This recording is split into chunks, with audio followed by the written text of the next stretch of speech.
Di panggung sepak bola dunia, banyak nama besar datang dan pergi. Ada raja-raja gol, maestro lapangan tengah, tembok pertahanan kokoh. Tapi, pernahkah kalian melihat fenomena sesuatu yang begitu cepat, begitu kuat, begitu magis, sampai akal sehat pun terasa tertinggal di garis tengah?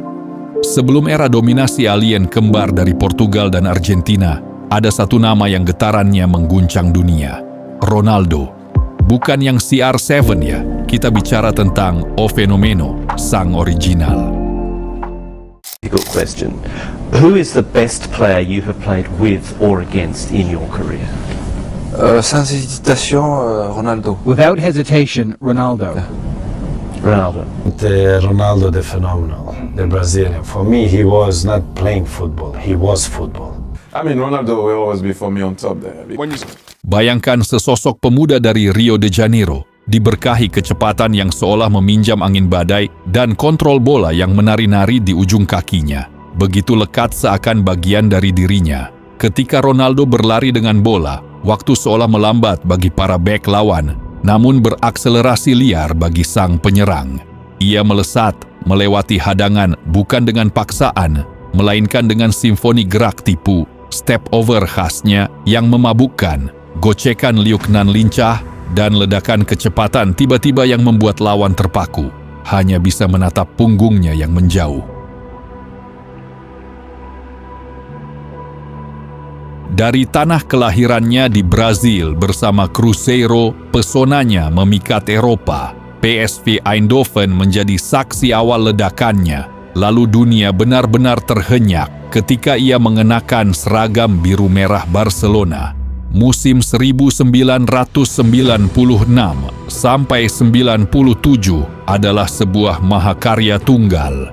Gol demi gol tercipta bukan sekadar angka, melainkan lukisan keindahan, soloran dari tengah lapangan, melewati 5 hingga 6 pemain sebelum dengan dingin menceploskan bola, seolah itu hal termudah di dunia.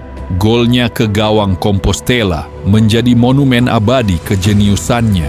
Ahí sí que es peligroso el brasileño, Ronaldo. Sebuah gol yang bahkan membuat pelatih lawan hanya bisa menggelengkan kepala dalam kekaguman pasrah. Hijrah ke Inter Milan, ia membawa harapan setinggi langit. Di Italia, pertahanan adalah seni gerendel baja, namun Ronaldo datang meruntuhkannya. Ia adalah kombinasi sempurna antara kekuatan fisik banteng dan kelincahan kijang, dibalut naluri predator di depan gawang. 2 kali ia dinobatkan sebagai pemain terbaik dunia FIFA dan meraih Ballon d'Or sebelum usianya genap 21 tahun. Sebuah pencapaian yang menggarisbawahi betapa ia adalah anomali, sebuah fenomena alam di jagat sepak bola.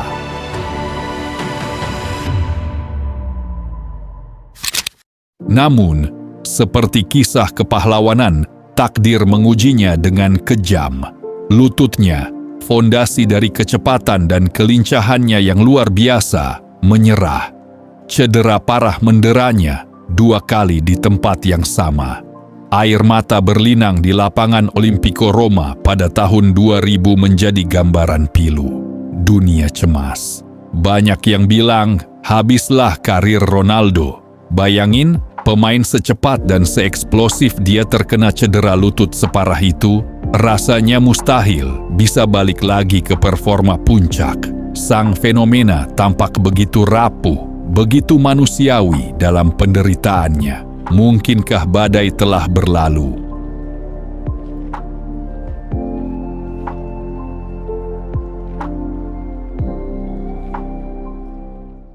Disinilah letak kehebatan sejatinya, melampaui gol dan trofi. Ronaldo menolak menyerah. Dalam sunyi ruang perawatan, dalam latihan pemulihan yang menyakitkan, api di matanya tak pernah padam. Ia berjuang melawan keraguan, melawan rasa sakit, melawan kemustahilan. Dan ia kembali. Panggung penebusan itu hadir di Piala Dunia 2002. Dengan gaya rambut unik yang ikonik, Ia memimpin Brazil. Keraguan masih membayang, namun Ronaldo menjawabnya di lapangan. Gol demi gol mengalir dari kakinya. Kaki yang pernah didiagnosa dokter takkan bisa lagi menendang bola di level tertinggi. 8 gol ia sarangkan sepanjang turnamen, termasuk 2 gol krusial di partai final melawan Jerman yang dikawal Oliver Kahn, sang kiper raksasa. Abriu espaço, bateu pro gol. Oliver Kahn, Ronaldinho bateu. Gol! Valdo saiu pro Ronaldinho, pé direito, bateu. Ia mengangkat trofi Piala Dunia bukan hanya sebagai juara, tetapi sebagai simbol ketahanan, kebangkitan, dan kekuatan jiwa manusia. Ia membuktikan bahwa fenomena tak hanya soal bakat, tapi juga soal hati yang pantang menyerah.